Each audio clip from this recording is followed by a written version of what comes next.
믿음이 그 사람 속에 들어오게 되면 그 사람의 모습이 어떻게 바뀌느냐 하는 점에 관한 내용들은 성경에 너무 많이 기록되어 있어요. 좀 더 뒤집어서 말하면 믿음이 없는 사람의 모습이 믿음이 있는 사람으로 될 때 어떤 변화가 있느냐 하는 것이 성경에 기록되어져 있는 모든 사건들이에요. 다른 말로 말하면 그냥 온통 모든 공장마다 다 쌓여져 있는 어떤 기계에다가 그냥 전원을 가져다가 촥 꼽았더니 그 기계가 어떻게 돌아가고 어떤 성능이 나타나는지를 보여주는 것처럼 이 세상에 수십억의 인구들 사람들 속에 다 흩어져 있고 주저앉아 있고 약해져 있는 사람에게 예수님을 통한 믿음에 쫙 접목됐더니 그 사람이 이렇게 변하더라. 바로 이런 사람이 이렇게 변했습니다. 그렇게 보여주고 있는 게 성경에 기록된 사건들이에요. 오늘 본문을 보면 귀신 들려서 간질로 자기 자신 하나도 제대로 가누지 못하는 불쌍한 한 아들의 모습이 등장되고요. 두 번째의 사람의 모습은 그 자기 혼자도 살기 힘겨워 죽겠는데 그것도 정상적인 아들이 아니라 귀신 들려서 간질하면서 막 불 속에도 넘어지고 물 속에도 들면서 죽음의 위기를 당하고 있는 그 아들을 걸머진 힘들고 어려운 아버지의 그 지친 책임감에 겨워 있는 그 아버지의 모습을 보여주고 있고요. 그리고 제자들은 능력이 딸려가지고 그 귀신을 내쫓아달라고 찾아온 그에게 귀신을 내쫓아주지 못한 채 실망과 실패에 사로잡혀 있는 예수님의 제자들의 지쳐있는 모습을 보여주고 있고요. 바로 이런 모습들을 이 시대이든 어느 시대이든 모든 사람들의 대표적인 모습이라 해도 과언이 아닌 그런 세상사람 말입니다. 그런 사람들 속에 우리 예수님께서 오늘 변화산에서 더 내려오시니까 바로 그런 현상에 놓여 있는 거예요. 그래가지고 이 아버지가 그 아들을 데리고 예수님 앞에 와서 한 얘기가 선생님 제자들에게 이 귀신 좀 쫓아내달라고 데리고 왔더니 쫓아내지 못하더라고요. 이해 때문에 내가 살 수가 없습니다.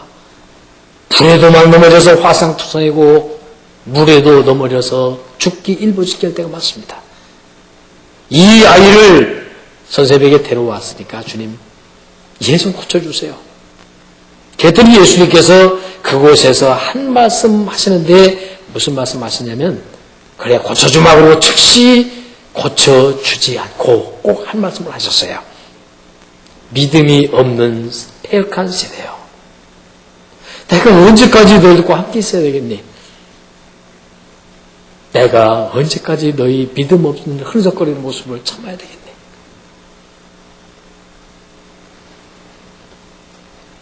그러면서 탄식을 하시면서 그를 내게로 데리고 와라.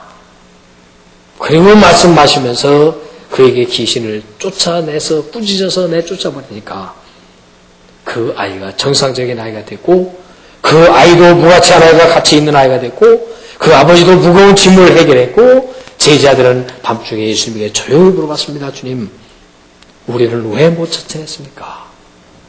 그럴 때 이 세 가지 종류의 사람들에게 똑같은 답을 주셨던 아까 전에가 믿음이 없는 세대를 탄식하면서 교훈해 줬듯이 너희가 믿음이 없어서 못 쫓아냈단다. 그러면서 그 유명한 말씀 겨자씨 하나일 만한 믿음만 있더라도 이 산을 보내서 저리로 옮겨지라고 할지라도 옮겨졌을 것이고 또 너희가 못할 일이 없을 것이다. 라고 하는 그 유명한 말씀을 남기신 게 오늘 본문이에요. 그래서 오늘 본문에서 그 21절을 보면 없음이라고 그렇게 21절을 건너뛰었는데 그것이 마가복음으로 넘어가 보면 거기에 뭐라고 기록되어져 있는 거 하면 거기에는 오직 이 믿음은 기도와 금식이 아니면 이런 유가 나갈 수 없다. 그렇게 기록되어 있고 이 마태복음도 사본에 따라 어떤 사본에는 21절 아예 없앤 사본이 있고 어떤 사본에는 기도와 금식이 아니면 이런 유가 나가지 아니하느니라는 기절이 있는 그런 사본들이 있어요. 그렇게 해서 주님께서 믿음을 얻는 방법, 믿음을 얻은 자가 가지는 능력, 그리고 믿음이 우리들에게 역사하는 그 형태, 이런 것들을 설명한 것이 본문에 나타나는 내용들이에요. 그걸 간단하게 함께 정리를 해보려고 하는 겁니다. 어떤 그 나이 많은 영감님이 죽음이 점점점 자기에게 다가오는 것 같아가지고 막 갑자기 불안해지기 시작했어요. 야, 이거 내가 곧 죽을지도 모른다. 죽음에 대한 공포가 찾아오니까 왠지 막 쫓기는 심정이 되고 흔들리는 그런 사람이 돼서 그냥 인생을 허무하게 하루하루를 보내는데 길가에 지나가다 어떤 젊은이가 전도지를 한 장 푹 내밀면서 예수님 믿으세요. 그러면 반드시 인생의 구원을 얻습니다. 라고 전도지 한 장을 주는 걸 받았어요. 그리고 받고 나서 그래, 예수가 인생의 해답이라고? 그래, 예수가 도대체 누구길래? 그러면서 그렇다면 예수를 강조하는 교회를 한번 가보자. 그래서 교회를 가봤어요. 마침 같은 그때 교회에서 장례식을 거행하고 있는 중이었어요. 장례식에 참석하고 있는 젊은 사람 하나 붙잡고 여보게 젊은이 그걸 불러서 그러니까 왜 그러세요? 젊은이 다른 게 아니고 내가 궁금한 게 있는데 예수라는 분이 누구요? 그걸 보러 왔어요. 그랬더니 젊은이가 딱 하는 말이 할아버지 지금은 그런 말씀 하실 때가 아닙니다. 지금 제가 너무너무 슬프거든요. 이 장례식에 너무너무 사람들이 슬퍼 있는 자리인데 그런 얘기할 시간이 없거든요. 그래서 여관님은 딱 따돌리고 멍하니 서 있다가 되돌아 나왔습니다. 나와가지고 교회 밖에 나올 생각하기를 예수 하면 교회 가면 찾을 수 있다는데 교회에 나오면 예수님 만날 거라고 했는데 가니까 아닌데 그런데 집으로 돌아가세요. 며칠 있는데 그 옆집에 있는 젊은 아주머니가 할아버지 우리 교회에서 마침 그 경로자치를 하는데 한번 가세요. 한번 모시고 갈게요. 그래서 그분을 따라서 또 교회를 가봤어요. 다른 교회였어요. 가가지고 이제 이렇게 음식을 먹는데 아주 좋은 음식을 쫙 차려놓고 그리고 와서 그냥 애들 데려다 재롱잔치를 하고 뭐 아주 그곳에 분위기를 만드는 분위기 메이커를 세워가지고 막 분위기를 고조시키고 너무너무 흥겨운 자리가 되는 거예요. 그런데 할아버지가 그래도 뭐 궁금해서 음식을 막 날라다주는 젊은 아주머니, 우리로 말하면 집사님인데, 이 집사님이 막 음식을 날라다주는데, 저기요, 저기 젊은 그 부인 나한테 얘기 좀 하나 합시다. 예, 말씀하세요. 저기, 내가 궁금해서 그러는데, 예수라는 사람이 누구요? 그랬더니, 아유, 할아버지 죄송해요. 내가 너무너무 바쁘거든요. 지금은요, 그런 골치 아픈 생각하지 마시고요. 지금은 많이 잡수시고, 즐겁게 흥겹게 지내세요. 예, 죄송해요. 그리고 가버리는 거예요. 음식을 먹고 씁쓸하게 먹고 나온 이 할아버지가 이렇게 생각을 했어요. 허탈한 마음으로. 예수가 별로 중요한 사람이 아닌가 보네. 내가 길에서 만난 이 종이쪽 주둥이 젊은이 만나면 그 사람에 대해서 그저 젊은이도 예수에 대해서 다시 한번 생각해보게 별로 중요한 사람이 아닌 게요. 그렇게 전해줘야 되겠네. 여러분 보세요. 신앙생활을 하면서 예수라는 본질을 놓치고 또 형태에 너무 얽매이게 되면 지금 장례식을 치르고 있어요. 장례식에서 빠질 수 없는 것이 뭐냐면 죽은 사람과 산 사람 영혼에 예수 그리스도의 생명이 심어지는 것이 그리고 영혼을 확인하는 것이 장례식의 목적이거든요. 경로자체를 하는데 경로자체에 참석한 사람들의 영혼 속에 예수의 생명을 심어주는 데 있거든요. 우리가 예배 드리는데 오늘 예배가 목적이 아니고 이 예배 속에 담겨있는 예수가 그 믿음을 통해서 오시는 예수의 생명이 우리 안에 역사케 하는 것이 예배의 본질이란 말이에요. 예배가 목적이 아니라는 거예요. 기도를 한다는 이유 때문에 기도가 목적이 아니고 기도를 통해서 그리스도에게 나아가게 하는 기도는 하나의 통로가 된단 말이에요. 우리 자꾸만 예수 없는 신앙생활, 예수 없는 예배, 예수 없는 행사, 예수가 전혀 나타나지 않는 모임들을 우리 스스로 만들어내고 있는 게 가장 큰 이 시대의 약점이라는 거예요. 예수가 보이지 않는단 말이에요. 오늘 본문에서 보니까 예수님 변호사관에서 툭 내려오셨어요. 내려와서 보니까 한 젊은이는 예수가 없어서 간질병에 걸려가지고 귀신이 그를 가지고 막 그냥 아주 사람 취급을 못하고 무가천존재로 전락을 시켜버리는 거예요. 그러니까 아버지는 밥 먹고 힘들어서 살기도 어려운데 그 아들 구하고 그 아들 때문에 아무것도 못하고 사업도 못하고 직장도 못 나가고 그 아들 하나 어디 한번 고책가에서 여기저기 따라다니면서 약국에도 가고 무당한테도 가고 병원에도 가고 사람 만나보다 이해를 고칠 방법을 찾기 위해서 만사도 지켜놓고 그 아이 데리고 다니면서 실패자의 모습으로 살아가고 있는 거예요. 예수님의 제자들은 예수님께서 파송하셔서 능력을 행하러 보내는 그 제자들이 고쳐달라고 하는 그 어린아이를 데리고 왔는데도 그에게 아무리 귀신을 내쫓으려고 해도 귀신 앞에서 오히려 망신을 당하고 서 있는 거예요. 이런 모습을 보면서 예수님께서 그들에게 강조하시는 말씀이 뭐냐면 내가 언제까지 너희와 함께 있어야 되겠냐. 내가 그거 가야겠는데 여러분 본문 오늘 17장을 보셨는데 16장쯤에서는 주님이 뭘 말씀하시냐면 제자들을 교훈하시면서 내가 이제 곧 십자가에 죽는다. 너희들 이만큼 3년 동안 열심히 내가 가르치고 교훈하고 훈련시켰지. 그리고 너희들에게 권능을 주어서 귀신 내쫓고 병 고치고 사람들을 가람나는 어부가 되게 하고 이런 일을 내가 내게 사명을 주었지. 그러니까 너희들이 이제는 믿음 가지고 능력을 해야 돼 라고 제자들을 16장에서 죽음을 예고하시면서 무장을 시켰어요. 그리고 나서 17장 초두에 보면 제자들을 데리고 변화산을 올라가세요. 올라가셔도 예수님을 다시 한번 확인시켜 주세요. 거기서 하나님과 대화하는 장면과 거기서 또 예수님께서 그 제자들이 다 보는 곳에서 어떤 모습을 보이냐면 그 얼굴에 해같이 빛나고 옷이 막 빛과같이 막 빛을 발하고 모세하고 엘리야하고 그 자리에 앉아가지고 대화하고 있는 모습이 보이는 거예요. 그 굉장한 모습을 제자들에게 보여준 이유가 뭘까요? 믿음 안에 있는 예수, 믿음을 드러내게 될 예수, 믿음을 통해서 능력으로 나타나게 될 예수가 누구인지를 확인시켜주는 가장 존귀한 자리에 서 있는 가장 존귀한 인물인 예수를 보여줌으로써 그들로 하여금 그 믿음 안에 들어오도록 쫓아가는 장면이 바로 변화산 사건이거든요. 저 높은 곳에 이삭을 데려다 보았더니 얼마나 많은 사람들이 외로움에 떨고 있고 가난에 시달리고 있고 추위에 얼어 죽고 있고 절망 가운데 호적거리고 있고 인생의 삶을 제대로 살지 못하는 나약한 존재들을 보면서 그 많은 사람들에게 믿음을 가지지 않는 이상 못 산단다. 믿음이 아니면 너희 스스로는 무가치한 존재가 되고 절망하는 자가 되고 무너진 자가 된단다.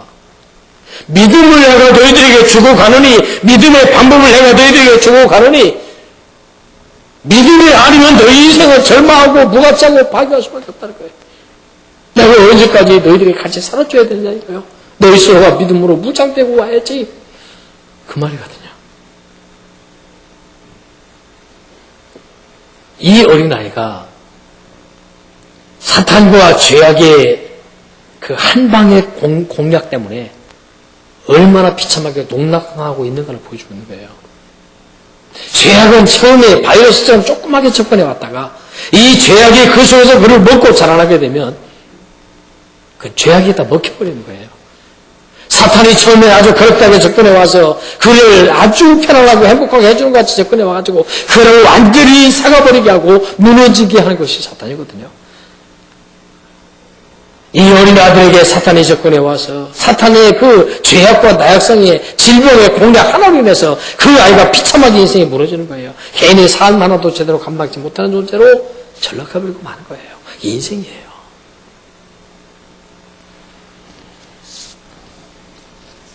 그 아버지요. 아버지 얼마나 살기 힘들었겠어요. 벌어 먹여야죠. 자기도 먹고 살아야죠. 오죽하면 에덴 동산에서 타락되어져서 하나님을 멀리 떠나는 그 아담과 하와에게 주님께서 말씀할 때 이렇게 말씀하셨어요. 하나님이. 아담 너는 그 행복한 삶을 버리고 너는 내 얼굴에 땀을 흘려야 겨우 먹고 산다. 얼마나 고생하겠어 말씀하셨거든요. 사실 가장들이 요즘 얼마나 먹고 살기 힘듭니까? 처자식을 먹여 살려야 되겠지. 자기도 먹고 살면서 사람답게 체면 차리면서 살아야 되겠지. 직장은 가져야 되겠지. 장사를 하든지 직장을 다니든지 뭘 해야 되겠는데 얼마나 몸부림칩니까? 밤잠 못 자고요.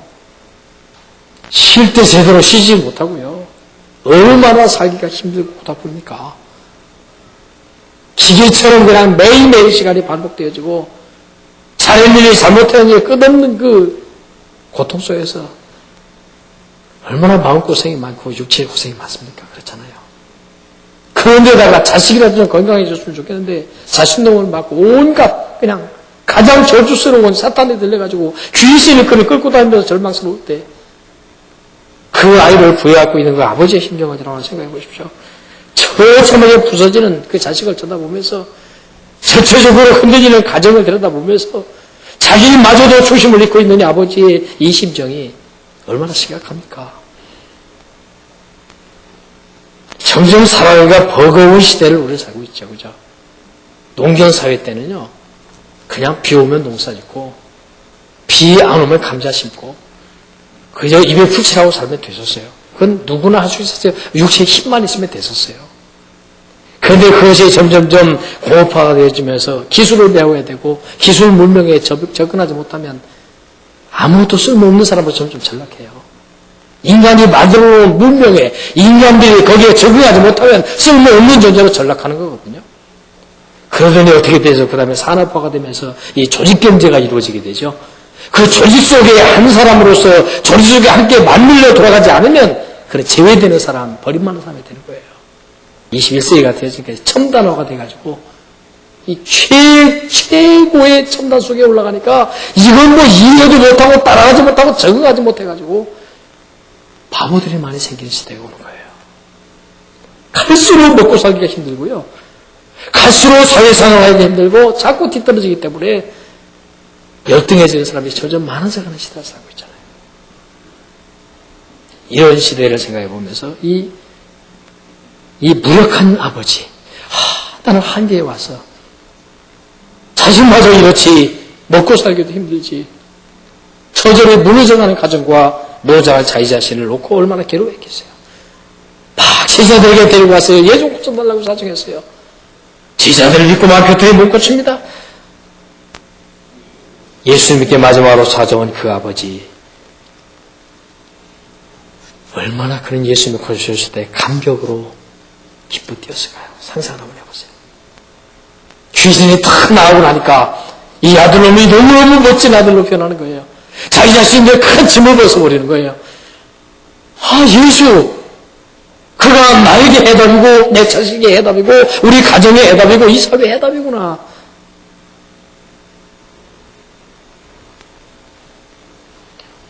사탄의 공략 딱 한 방에 무너지는 가정들이 얼마나 많아요. 자식 하나를 딱 사탄에 공격하면 그 가정은 갑자기 어두운 구름이 꽉 밀려오는 거예요. 가정을 공격해서 사탄이 딱 쳐버리게 되면 그 가정 전체가 흔들리는 그런 가정이에요. 사탄의 공격 한 방에 속박되는 가정들, 사탄의 유혹 한 방에 비참해지는 가정들이 얼마나 많아요. 육체적으로, 정신적으로, 인격적으로 인생 전체가 흔들리거든요. 그게 사탄의 공격이거든요. 그런데 제자들은 10장에서 더 보면 여러분이 그 마태복음 17장을 보셨는데 10장쯤 가시면 예수님께서 제자들을 모아놓고 파송을 하시죠. 내가 너희들에게 권능을 준다. 이 권능을 가지고 가서 이제는 병든 자를 고쳐주고 죽어가는 사람을 살리고 하나님 앞에 데려오도록 하라고 권능을 줘서 파송을 하죠. 굉장한 능력을 받고 파송받은 자들이 가서 보니까 막 귀신들이 막 쫓겨가고 병자가 낫고 막 죽어가던 사람이 살아나고 굉장한 역사가 나타나니까 우쭐해가지고 예수님 들어서 주님 내가 예수님으로 이런 일을 했습니다라고 아주 자랑했던 제자들이에요. 그들은 17장에 와서 보니까 무기력한 제자로 전락을 해버렸거든요. 그럴 때 사탄의 우롱 한 방에 처절하게 주저앉는 제자들은 왜 이럴까? 내가 왜 이렇게 처절하게 무너졌을까? 나에게 왜 능력이 나타나지 않을까? 사명자들. 자, 세 단계로 봅니다. 어린아이는 자기 하나도 제대로 주체 못하는 아이였고, 아버지는 자기의 가족 하나도 제대로 끌고 가지 못하는 아버지였고, 이 제자들은 자기의 사명 하나도 감당하지 못하는 무기력하고 무능력한 존재들로 그려져 있다는 거예요. 다시 말하면 전원이 끊어져 있는 등처럼 꺼져 있었고 연료가 떨어져 있는 자동차처럼 무기력해 서 있는 이 모습들을 보여주고 있는 거예요. 그런데 주님이 말씀하신 거예요.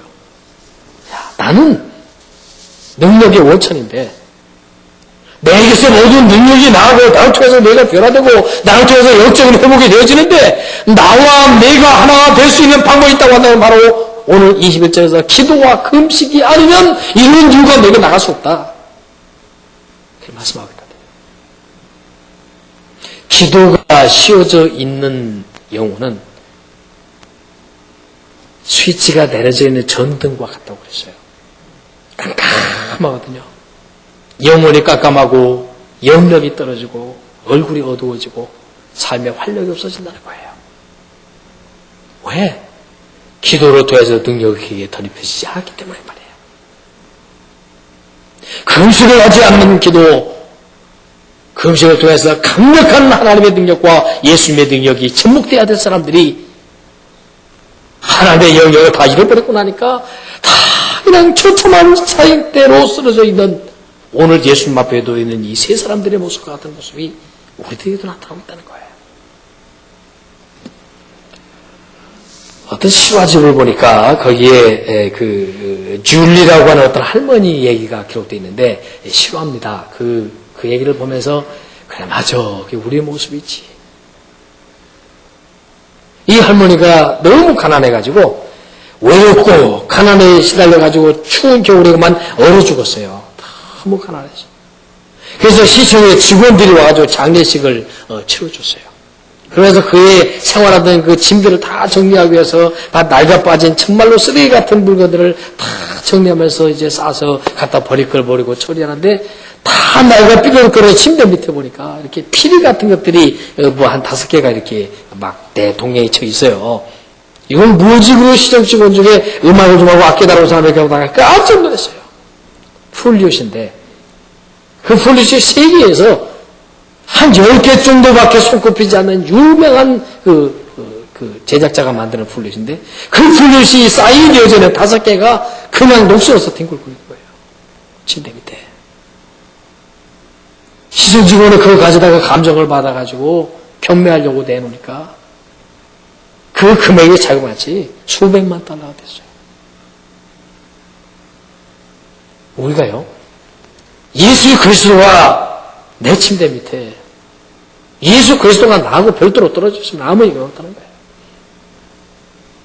예수의 생명이 나의 생각을 지배하고 예수 그리스도 그분이 내 심장을 지배하고 그분이 나의 능력과 영혼을 사로잡아 줄 때만 내 안에서 능력이 살아나고 회복된다는 것을 말하지 따로 놔두고 있으면 아무 의미가 없다니까요. 예수 안에가 하나가 되어질 수 있고 역사가 나타나고 내가 믿음이 적다고 말씀에 믿음이 생겨나는 비결은 뭐냐면 기도와 금식밖에 없다고 주님 말씀하고 있는 거예요. 본문에. 심지어는 뭐라고 말씀하냐면 너희가 산을 옮길 만한 믿음이라고 말씀하시는데 이 산을 옮길 만한 믿음이라는 게 뭘 말하냐면 내 앞에 놓인 어떤 난제들, 내 앞에 놓인 어떤 시련들, 내 앞에 해결해야 될 어떤 심각한 어려운 문제라고 할지라도 내게 겨자씨 하나일 만한 믿음만 있다도 그것들을 옮겨지라고 하면 옮겨질 것이라고 말씀하는 거예요. 이 겨자씨 하나일 만한 믿음이라고 하니까 우리는 이 성경 해석을 잘못해가지고 야 겨자씨 가지고 뭘 하냐 이런데 이건 다른 말이 아니고요. 믿음이 얼마나 위대하고 큰 것인가를 말하는 거예요. 믿음이 너무 위대하고 크니까 그 중에 아주 작은 겨자씨만한 믿음을 가지고도 산을 날려버릴 수 있다는 거예요. 이걸 뭐라고 말하면 좋을까요? 오늘 우리가 쓰는 말로 원자탄 한 주먹만 가지면 행복이 손가락만한 거 하나만 있으면 이 산을 날릴 수 있다. 그런 말로 하면 실감이 날 거예요. 그게 그 말이에요. 믿음이 얼마나 위력이 있는지 겨자씨 하나만한 것만 네가 가지고 있어도 산을 옮길 수 있는 만큼 이 믿음이라는 건 어마어마한 거야 라고 말씀하고 있네요. 그리고 심지어는 그 다음 기절에 보면은 20절 끝부분에 이렇게 나와 있어요. 자, 믿음이 한 겨자씨만큼만 있으면 이 산을 명하여 저리로 옮기라 하여도 옮길 것이요. 또 그 다음에 또 너희가 못할 것이 없으리라 그렇게 번역되어 있는데 영어 성경이나 헬라어 성경에 보면 그 말이 어떻게 나와 있냐면 너희에게 어떤 것도 불가능하지 않다. 그렇게 되어 있어요. 믿음이 겨자씨만한 믿음이라도 믿음이 너에게 접목되어진 자 앞에는 어떤 것도 너에게 불가능하지 않다. 얼마나 강력한 지격입니까?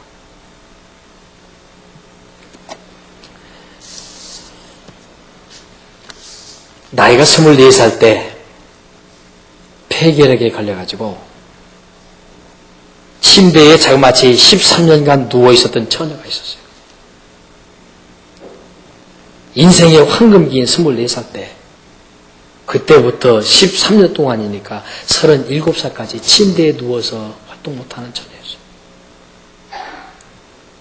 그에게 폐결핵만이 아니고 직장암까지 생겼고요. 그런 그녀에게 파킨슨병, 척추, 가리에스라고 하는 병까지 그를 공격했어요. 인생을 짧게 마감해야 될 위기에 놓여있는 침대에 누워있는 그에게 어느 날 핵폭탄과 같은 예수 그리스도의 능력이 그를 찾아왔어요.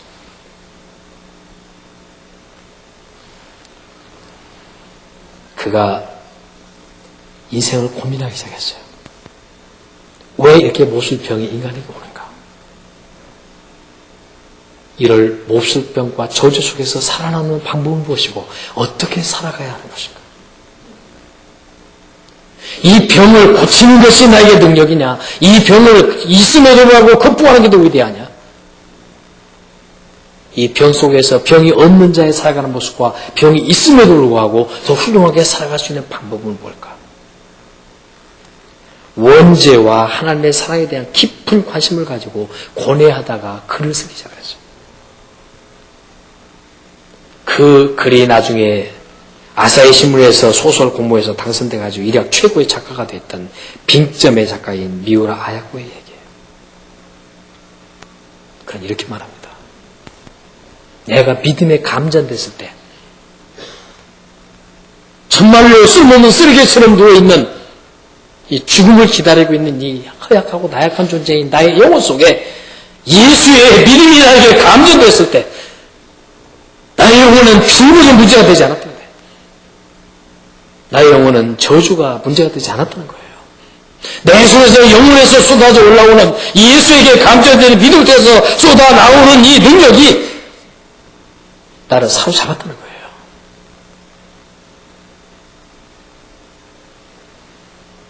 일본 최고의 작가로 부상해서 최고의 호황을 누릴 때가 나이가 42살이었는데 그가 죽기 전에 남긴 유언 같은 잠언이 있었어요. 그 잠언 한마디가 그 인생을 정리해 주는데 이런 말을 했습니다. 질병으로 내가 잃은 것은 건강 하나뿐이 잃은 것이 없다. 질병 때문에 건강은 잃었다. 그러나 이 질병으로 해서 그 대신 나는 신앙을 얻었고 예수의 생명을 얻었다. 신앙이 나를 지배해주고 생명이 예수의 생명이 나를 지배해줬을 때 나의 생은 의미 없는 존재에서 의미 있는 존재로 무기력한 존재에서 유능한 존재로 줄 것이 없이 받기만 하는 존재가 남에게 줄 것이 있는 존재로 나를 바뀌었다. 그러면서 마지막 나의 말 뭐였습니까? 내가 인생을 마감하고 난 후에 나에게 남는 것은 내가 쌓아놓은 공적이나 재산이 아니고 다른 사람과 내가 얼마나 나누어주며 살았는가에 대한 나눔의 것만 남는다. 내가 다른 사람에게 무엇을 주었는가? 토마스 아케프스의 책을 여러분 읽어보실 텐데 그분은 이렇게 말합니다. 그대가 고통과 싸우고 있을 때, 질병과 싸우고 실패와 싸우고 있을 때가 가장 축복을 받을 수 있는 기회임을 명시하라. 그것에게 깔려서 지나가게 되면 그대는 실패자로 끝날 것이고 그것을 딛고 일어나면 당신은 훌륭한 인생을 장식하게 될 것이다. 질병이 찾아왔는가? 그대에게 기회의 힘을 알라. 가난이 찾아왔는가? 그들은 새로운 도약을 할 수 있는 기회의 힘을 알라. 실패를 했는가? 실패를 딛고 일어서기만 한다면 당신은 참으로 훌륭한 사람이 될 것이다.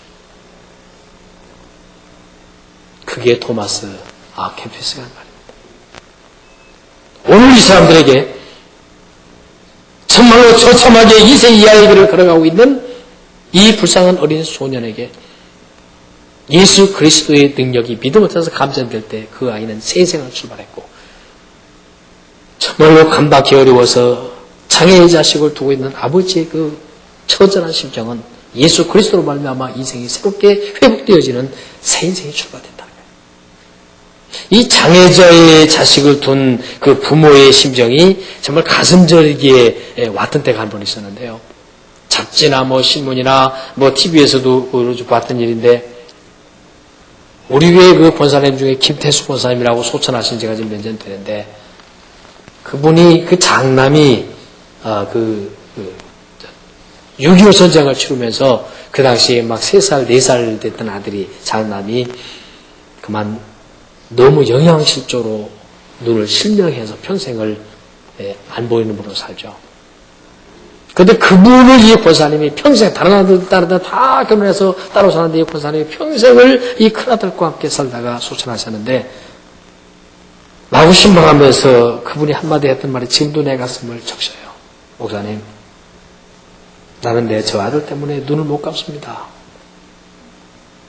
내가 죽으면 저 아이를 돌봐줄 사람이 없습니다.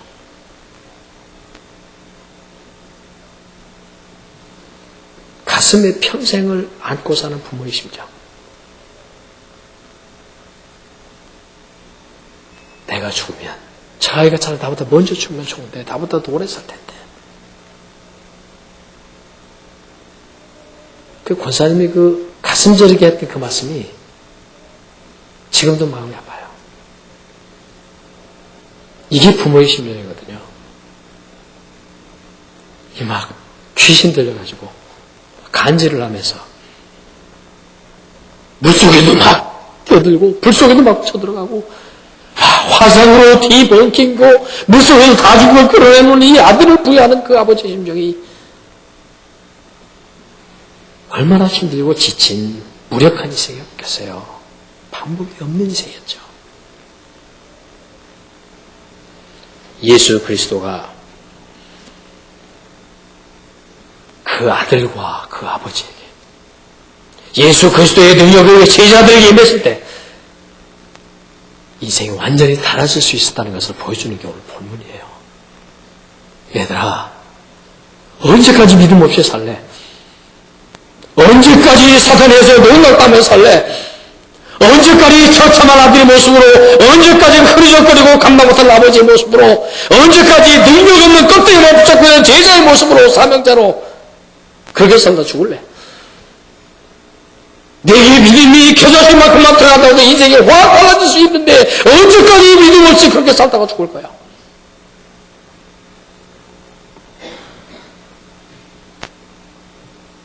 사탄의 우롱 한마디에 처절하게 주저앉아 있는 제자들의 나약한 모습을 보면서 내가 언제까지 너와 함께 있어야 되고 언제까지 참아야 되냐?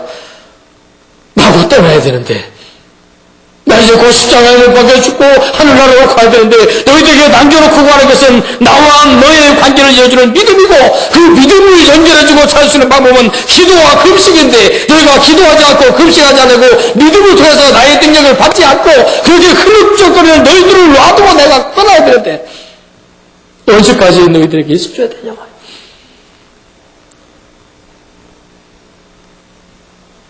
오늘 운영에서 여러분들을 위해서 주님 말씀하십니다. 내가 언제까지 너희들에게 믿음 없는 모습, 능력 없는 모습, 십상에 일어나지 못하고 주저앉는 너희 모습을 언제까지 내가 기다려야 되냐.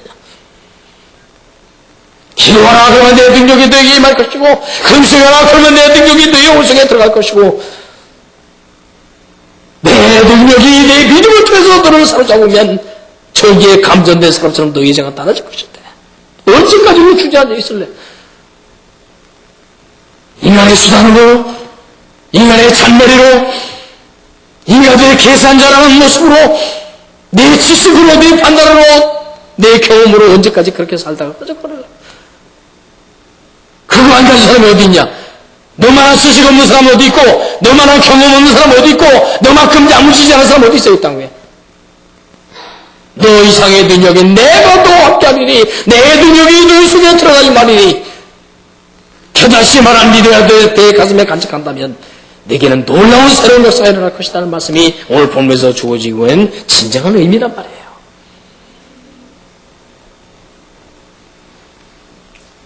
풀죽어 있는 사람들, 절망에 있는 사람들, 다이렇게 있는 사람들, 조금만 어려움이 있으면 아우성치고 포기하는 사람들.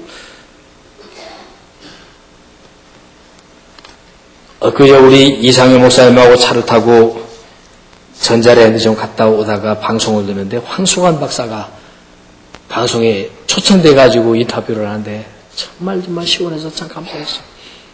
그가 뭐라고 하잖아요. 어려움이 있을지라도 힘든 일이 있을 때일수록 오히려 더 믿음을 가지고 마음을 바꾸어서 웃음을 가지고 생명을 있게 살아야 된다. 조금 어렵다고 해서 한간물로 뛰어들지 말고 딱 그러더라고요. 내 힘으로 해결할 수 없다고, 내가 감당할 수 없다고 나약하시며 가지고 한강물로 폴짝폴짝 괜찮은 사람들이 뛰어들지 말고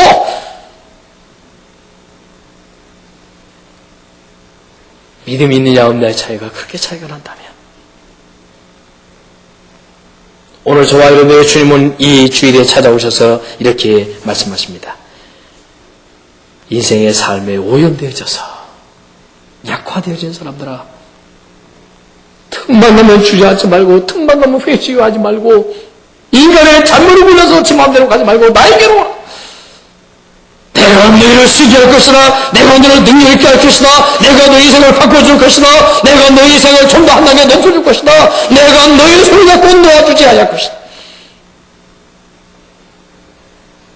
어려운 시대에서도 더더욱 나에게 달려오라고 주님 말씀하고 계신 거예요. 너 혼자 살지 말라고 주님 말씀하고 있는 거예요. 산이 내 앞에 가로막고 있는가? 내 앞에 도저히 감당할 수 없는 큰 절벽 같은 것이 내 앞에 놓여 있는가? 믿음을 통해서 그것들을 옮겨지라고 명령할 때 옮겨질 것이다. 그리고 내 앞에 있는 그 어떤 것들도 내 앞에 못할 일이 없다. 사랑하는 성도 여러분, 우리가 왜 왔습니까? 그냥 예배 드리려고. 예배가 목적이면 의미 없는 일을 하고 있습니다. 기도하려고 기도하면 의미가 없는 일을 하고 있습니다. 예수를 찾으려고, 예수를 만나려고, 예수 그리스도 그분의 믿음에 내가 감전되려고, 내 영혼이 그분의 능력과 권능에 의해서 붙잡힌다려고 예수 앞에 나온 거예요. 무기력한 예수, 무기력한 기독교, 무기력한 우리의 신앙이 아닌 살아서 역사하고 역동력 있는, 어려움이 있어도 굴하지 않는, 좌절한 것이 있어도 좌절하지 않는, 몸부림치는 그 영혼들 속에 주님의 능력이 찾아오셔서 극복하게 하고야 만나는 거예요. 제발 쉽게 포기하지 말란 말이에요. 조금 어려움이 있다고 금방 포기하고, 조금 힘들어서 금방 도와쓰고, 인간적인 수단과 인간의 냄새와 풍풍면서 인간만을 해결하려고 하는 그 못난 모습을 버려야만 예수의 능력이 나타난다고 말씀하는 거예요. 예수 앞으로 오라. 제자 앞에 갔는데 안 됐지. 의사 앞에 갔는데 안 됐지. 나에게로 들어와라. 이리 와라. 제자들 너희들 지금 나한테 지금 실망한 모습으로 주님 안에서 물어보고 있지. 주님 어찌하여 우리는 그걸 못 쫓아냈나요? 왜 실패했나요? 물어보고 있지. 네 속에 믿음이 담겨있지 아니해서 그래. 하나님의 능력이 오늘 이 시간 저와 여러분들 기도할 때, 예배할 때 예수의 성에 우리 영혼에게 감전되기를 축원합니다.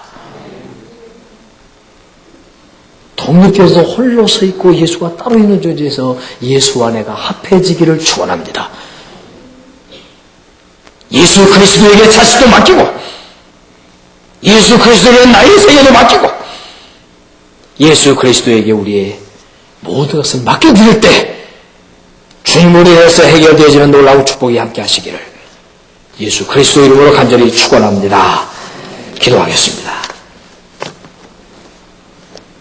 자비하신 아버지 하나님, 성경 속에서 우리의 모습을 또 한 번 발견하게 해주시니 감사합니다. 사탄에게 농락당하는 아들의 모습이 사탄의 공격 한 방에 흐려져거리고 있는 아버지의 모습이, 사탄의 우롱 한마디에 주저앉는 제자들의 무기력한 모습이 우리들의 모습으로 진단해 주신 주님, 저 자신만한 믿음으로 내 속에 있으면 가능하다고 말씀하시며 소망을 주신 주님 감사합니다. 가능성을 주셨으니 감사합니다. 믿음의 가능성을 주시니 감사합니다. 기도할 수 있는 기회를 주시니 감사합니다. 금식하면서 믿음을 하나님의 은혜 안에 감춰들기를 원하는 결단이 우리에게 있게 해주셨음을 감사합니다. 나약한 존재에 대해서 강한 존재로 변화시켜 주시고, 무가치한 존재에서 가치 있는 존재로 변화시켜 주시고, 무력한 존재에서 유력한 존재로, 사명을 감당하지 못하는 무능한 존재에서 사명을 감당하는 유능한 존재로 변화되게 해주시기를 원합니다. 오늘 하루 주님 앞에 드립니다. 오늘 하루가 치유되는 하루가 되게 하시고, 오늘 하루가 능력 있는 하루가 되게 하시고, 하나님의 축복 안에 거하는 복스러운 하루가 되게 하여 주시옵소서. 우리의 교회 안에 믿음으로 굳게 일어난 종들이 많아지게 하셔서, 믿음으로 굳건하게 세워지는 사람들이 많아지게 해주셔서 더 많은 사람들을 주님 앞으로 이끌어내어 그들을 행복하게 만들어줄 수 있는 능력자들이 되게 하여 주시옵소서. 우리 주님 예수 그리스도 이름으로 기도하옵나이다. 아멘.